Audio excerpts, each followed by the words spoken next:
الحمد لله الذي أنزل سكينة في قلوب المؤمنين ليزدادوا إيمانا مع إيمانهم. أشهد أن لا إله إلا الله وأشهد أن محمدا عبده ورسوله لا نبي بعده. اللهم صل وسلم وبارك على سيدنا محمد وعلى آله وأزواجه وذرياته ومن تبعه بإحسان إلى يوم الدين. أيها الحاضرون اتقوا الله حق تقاته ولا تموتن إلا وأنتم مسلمون. أعوذ بالله من الشيطان الرجيم. الذين آمنوا وهاجروا وجاهدوا في سبيل الله بأموالهم وأنفسهم أعظم درجات عند الله وأولئك هم الفائزون. وقال رسول الله صلى الله عليه وسلم من حسن الإسلام المرء تركه ما لا يعنيه. Hadirin sidang Jumat yang berbahagia, marilah di hari Jumat yang kedua bulan Safar 1447 Hijriah ini kita kembali bersyukur kepada Allah Subhanahu wa taala. Syukur yang sering kita lalaikan adalah kita masih hidup. Orang-orang yang ada di barzah, baik dikubur tadi pagi, kemarin sore atau sudah bertahun-tahun ada di barzah, sedang berdoa kepada Allah meminta hidup kembali. Al-Imam Ibnul Qayyim Al-Jauzi dalam Ar-Ruh menerangkan salah satunya, seandainya ada orang yang tinggal di dekat kuburan, kemudian dia sholat, maka orang-orang yang ada di barzah itu mengatakan di dalam kuburnya meskipun yang di dekatnya itu tidak mendengar, wahai kalian ahli-ahli dunia, kalian adalah orang-orang yang bisa beramal sedangkan tidak tahu balasan amal. Sementara kami yang ada di barzah ini, orang-orang yang tahu balasan amal tetapi tidak bisa beramal lagi. Hadirin, sebelum saya lanjutkan menyampaikan satu ayat dari Al-Quran, saya ingin mengingatkan, mari kita sukseskan sholat Jumat ini. Al-Imam Ibnu Rajab Al-Hambali dalam Lataiful Ma'arif menerangkan, hari rayanya umat Islam itu ada 3, Idul Fitri, Idul Adha, dan hari Jumat. Tetapi kita menempatkan hari Jumat itu seolah-olah lebih rendah daripada Idul Fitri dan Idul Adha. Padahal hari Jumat adalah hari raya terbesar yang Allah siapkan untuk kita.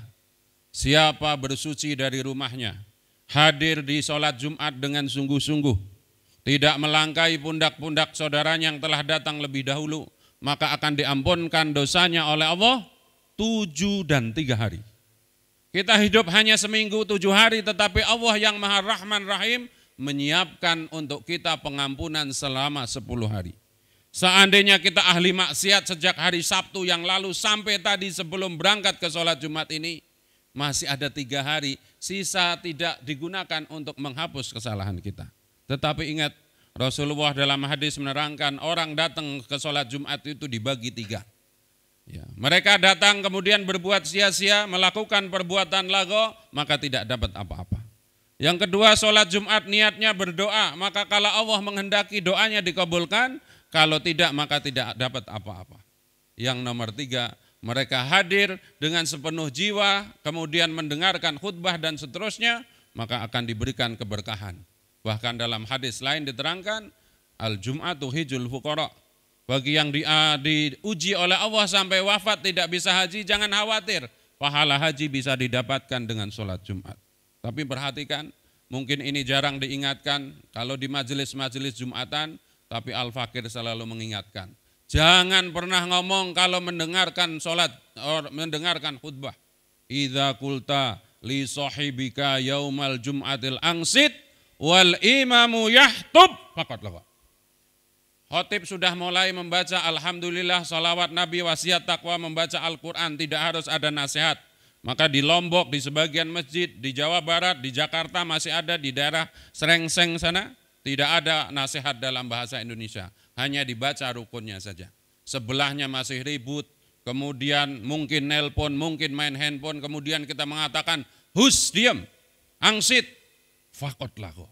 Yang negur saja sudah melakukan perbuatan lago, gugur keberkahan pahala sholat Jumatnya.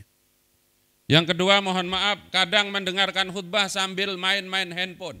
Maka dikiaskan oleh ulama hari ini, Rasulullah melarang memainkan kerikil waktu saat mendengarkan khutbah. Karena zaman Nabi orang sholat itu di Masjid Nabawi yang tidak ada karpet, tidak ada ubin. Apapun permainan waktu mendengarkan khutbah, perbuatan lago, menggugurkan pahalanya. Kalau sah Jumatannya tapi tidak dapat keberkahan maksimal. Yang ketiga, ya, yang belum pernah mendengar hadis ini, Rasulullah juga tidak suka. Dimaknai oleh ahli hadis sebagai melarang duduk mendengarkan khutbah dengan kaki tegak kemudian dipeluk. Maka silahkan sila, kalau yang tidak kuat selonjor tapi jangan mengangkat kakinya kemudian dipeluk. Yang nomor 4, ini tugas para khotib, juga pengurus masjid agar sound sistemnya bagus. Rasulullah memerintahkan siapa yang tidur waktu mendengarkan khutbah pindah dari satu tempat ke tempat yang lain. Lagi-lagi karena Allah sendiri yang mengingatkan kepada kita. Wa may yu'azzim sya'airallah fa innaha min taqwal qulub. Siapa yang mengagungkan siar-siar Allah bentuk dari ketakwaan. Sedangkan khotib utamanya bertugas adalah mengingatkan takwa kepada Allah Subhanahu wa taala. Hadirin rahimakumullah, di antara perjuangan yang harus kita lakukan selama hidup adalah menjadi orang-orang yang mulia di hadapan Allah. A'dhamu darajatan indallah. Mungkin di hadapan manusia kita berjuang, ada yang melalui penampilan, ilmu, kedudukan dan seterusnya, itu wajar. Sebagai manusia kita harus berusaha untuk dimuliakan oleh sesama manusia. Tetapi kita harus berjuang, khususnya nanti pada saat kita meninggal, kita dalam posisi a'dham, tinggi kedudukannya di hadapan Allah Ta'ala. Dan ini riwayatnya panjang, bisa dibaca dalam surat At-Taubah mulai ayat 19 sampai dengan selesai. Betapa orang-orang kafir Quraisy mendatangi orang-orang yang hijrah ke Madinah, kemudian terjadi peperangan Badar, mereka mengaku lebih mulia daripada orang-orang yang ikut hijrah Nabi Muhammad SAW. Kenapa? Mereka ngurus Masjidil Haram, mereka memberi minum kepada orang-orang yang haji. Tetapi Allah menjawab dalam surat At-Taubah ayat 19, tidak sama antara mereka yang beriman dan tidak beriman. Tidak sama ada orang yang beriman kemudian hijrah dan tidak hijrah. Tidak sama ada orang-orang yang beriman, berhijrah dan berjihad. Maka di pembukaan tadi saya sudah membaca surat At-Taubah ayat 20. Alladzina amanu wa hajaru wa jahadu fi sabilillahi bi amwalihim wa anfusihim a'dhama darajatan indallah. Ya, stasiun-stasiun agar kita sampai kepada derajat a'dham di sisi Allah diawali dengan iman. Kita sering tidak merasa bangga bahwa keimanan kita menjamin kita masuk surga. Man qala la ilaha illallah dakhalal jannah. Gara-gara kita beriman kemudian sholat qobliyah subuh, kita lebih kaya daripada 9 naga. 9 naga hanya punya katanya catatannya 80% aset Indonesia. Sementara kita, begitu kita melaksanakan sholat 2 rakaat sebelum subuh, maka dunia langit berikut isinya Allah serahkan kepada kita secara hakikat. Namun iman yang seperti apa? Orang yang beriman harusnya mengikuti sifat yang disifatkan oleh Allah Ta'ala. Innal ladzina qalu rabbuna Allahu summa istaqamu tatanazzalu alaihimul malaikatu alla takhafu wa la tahzanu. Kalau kita mengaku beriman, harusnya hari ini tidak pernah sedih kalau ketemu sesuatu yang tidak kita sukai atau disebut musibah apapun. Yang kedua, tidak akan pernah takut menghadapi hari esok. Karena apa? Kita punya Allah. Mereka yang punya deposito, punya backing saja begitu tentangnya menjalani kehidupan ini, mengapa kita yang punya Allah Subhanahu wa taala kadang-kadang sedih berkelanjutan dan khawatir besok mau makan apa?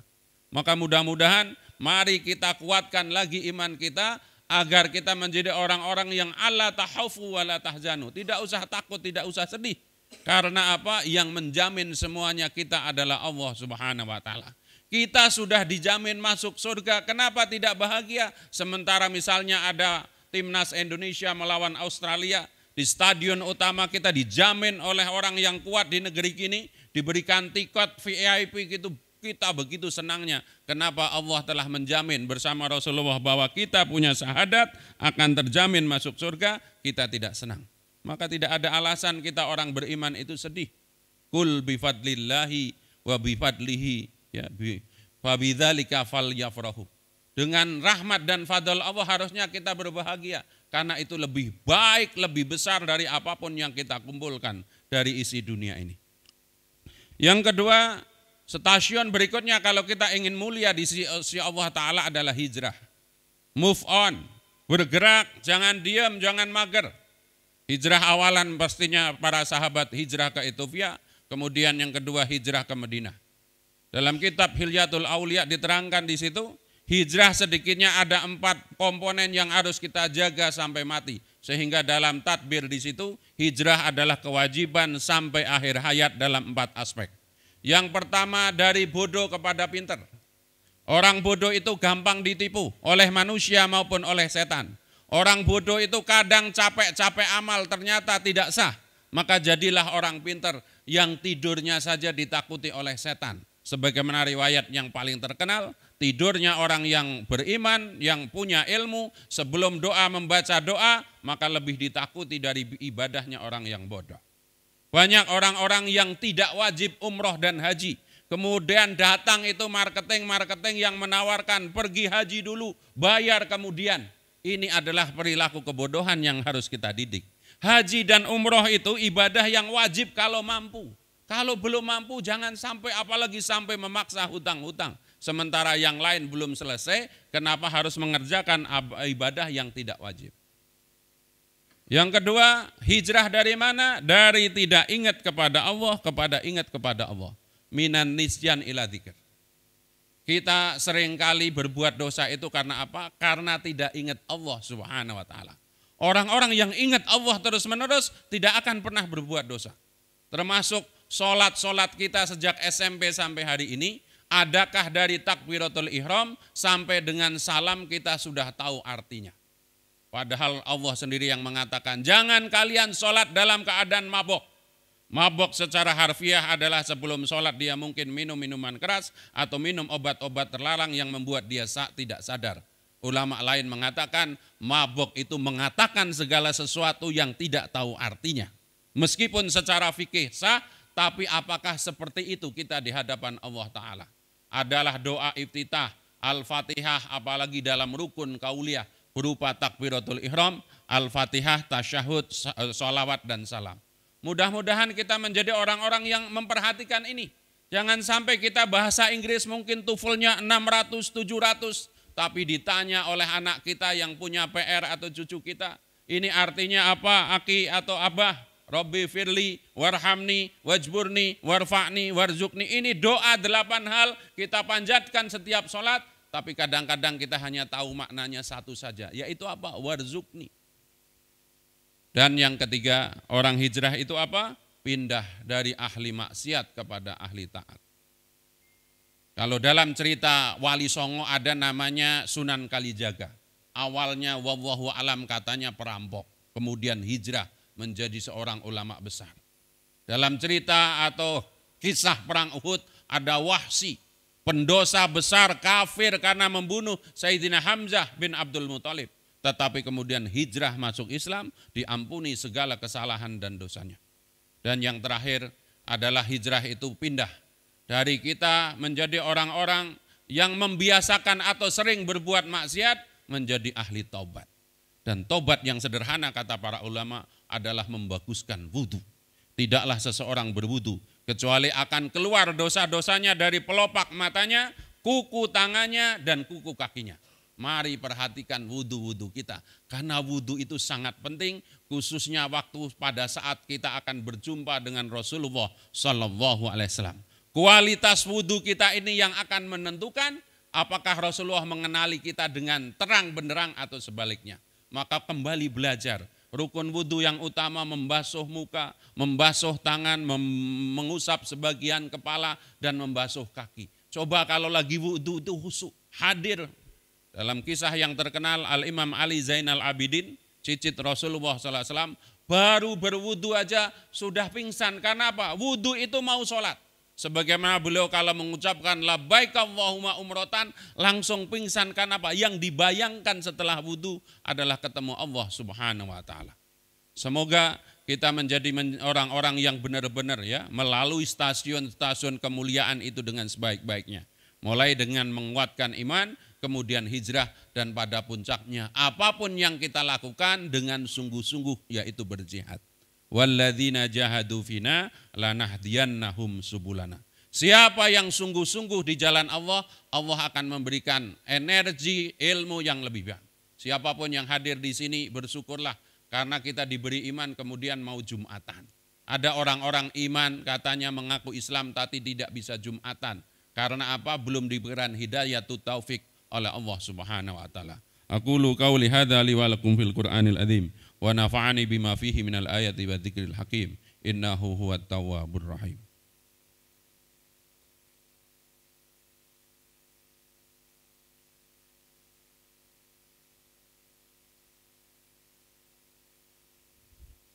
Alhamdulillah. Alhamdulillahilladzi hadana lihadza wa ma kunna linahtadiya laula an hadanallah. Allahumma salli wa sallim wa barik ala sayyidina Muhammad wa ala alihi wa sahbihi wa barik wa sallim ajmain. Ayyuhal hadirun, ittaqullaha haqqa tuqatih wa la tamutunna illa wa antum muslimun. A'udzu billahi minasyaitonir rajim. Bismillahirrahmanirrahim. Wal 'ashr innal insana lafi khusrin illa illalladzina amanu wa 'amilus solihati wa tawassaw bil haqq wa tawassaw bis sabr. Hadirin, sebelum berdoa saya mengingatkan, siapapun yang belum berdoa apa yang diwasiatkan Rasulullah kepada Sayyidina Mu'ad bin Jabal, mulai hari ini, mulai saat ini jangan pernah tinggalkan doa. Doa ini khususnya. Rasulullah bersabda, wahai Mu'ad, sebagai bentuk cintaku kepadamu aku wasiatkan jangan pernah engkau tinggalkan doa ini fi duburi sholatikum. Setelah kamu sholat jangan tinggalkan doa ini. Allahumma a'inni ala dzikrika wa syukrika wa husni ibadatik. Ini adalah doa meminta kuadran terbaik dalam hidup. Ingat Allah, syukur kepada Allah, dan setiap hari ibadah kita tambah baik. Ibadah itu bukan hanya sholat, bekerja dengan baik, senyum kepada orang lain, baik kepada keluarga, apapun aspeknya kalau diniatkan dalam rangka taat kepada Allah itu ibadah. Mungkin ada orang yang sholatnya bagus, duhanya bagus, tilawahnya bagus, tapi dengan keluarganya tidak bagus. Mudah-mudahan dengan doa ini dimudahkan bisa memperbaiki dirinya di hadapan keluarganya. Ulama ada yang menganjurkan dibaca setelah Allahumma anta salam wa minka salam. Di dalam wirid-wirid kita diselipkan doa ini 3 kali, Allahumma a'inni ala dzikrika wa syukrika wa husni ibadatik. Yang kedua, kita tidak bisa baik kecuali dengan rahmat dan pertolongan Allah, maka jangan tinggalkan doa yang dianjurkan oleh Allah langsung dalam surat Al-Kahfi ayat 10. Rabbana atina min ladunka rahmatan wa hayyi' lana min amrina rasada. Ya Allah, turunkanlah pertolongan dari sisimu dan berilah kami petunjuk untuk seluruh urusan kami. Kalau Allah sudah menolong, kalau Allah sudah memberi petunjuk, tidak ada perkara serumit apapun kecuali mampu kita selesaikan. Dan inilah keberkahan kalau kita menjadi orang yang bertakwa. Wa may yattaqillaha yaj'al lahu mahrajan wa yarzuqhu min haitsu la yahtasib. Kalau kita taat kepada Allah, menjalankan perintahnya, menjauhi larangannya, dengan harapan Allah meridhoi kita, Allah akan membuka pintu jalan keluar untuk persoalan kita, dan kita diberi rizki yang bukan usaha kita, pekerjaan kita. Innallaha wa malaikatahu shalluna 'alan nabiyyi ayyuhalladzina amanu shallu 'alaihi wa sallimu taslima. Allahumma shalli wa sallim wa barik ala sayyidina Muhammad wa ala alihi wa sahbihi wa barik wa sallim ajmain. Wa sadatina Abu Bakar, Umar, Utsman wa Ali wa radhiyallahu anhum ajmain wa alaina ma'ahum wa fihim birahmatika ya arhamar rahimin. Allahumma ansur ikhwanina fi Palestin. Allahumma ansur ikhwanina fi Palestin. Allahumma ansur ikhwanina fi Palestin. Ya qawiyyu ya matin ikfisar adh-dhalimin. Allahumma ighfir lil mu'minina wal mu'minat wal muslimin wal muslimat al ahya'i minhum wal amwat innaka sami'un qaribun mujibud da'wat wa ya qadiyal hajat. Ya Allah, jadikanlah kami orang-orang iman dengan sempurna ya Allah, karena kami mengaku beriman, berkumpul dengan orang beriman, di tengah-tengah orang beriman. Jangan sampai kami mengaku beriman, sesungguhnya hati kami belum sepenuhnya beriman. Ya Allah, jadikanlah kami orang yang senantiasa bergerak menjadi lebih baik, lebih memahami ilmu-ilmu kehidupan kami dan ilmu-ilmu yang menyelamatkan kami di akhirat. Ya Allah, tolonglah kami agar kami bisa berjihad di jalan-Mu dengan harta dan diri-diri kami, sehingga kami layak menjadi orang-orang yang mulia di sisi-Mu. Rabbana atina min ladunka rahmatan wa hayyi' lana min amrina rasada. Allahumma yassir lana ziyaratan al-Makkah wal Madinah mubarakah warzuqna salamatan bijahi sayyidina Muhammadin sallallahu alaihi wasallam. Ya Allah, mudahkanlah kami untuk berziarah ke kota Mekah dan Madinah. Limpahkanlah kami rizki dan keselamatan dengan segala kemuliaan Nabi Muhammad sallallahu alaihi wasallam. Rabbana atina fid dunya hasanah fil akhirati hasanah wa qina adzabannar wa adkhilnal jannata ma'al abrar ya aziz ya ghafar bi rahmatika ya arhamar rahimin. Bi fadli subhanaka rabbika rabbil izzati amma yasifun wa salamun alal mursalin walhamdulillahi rabbil alamin. Ibadallah, innallaha ya'muru bil adli wal ihsan wa ita'i dzil qurba wa yanha 'anil fahsya'i wal munkar wal baghi ya'idukum la'allakum tadhakkarun wa la dzikrullahi akbar. Aqimissalah.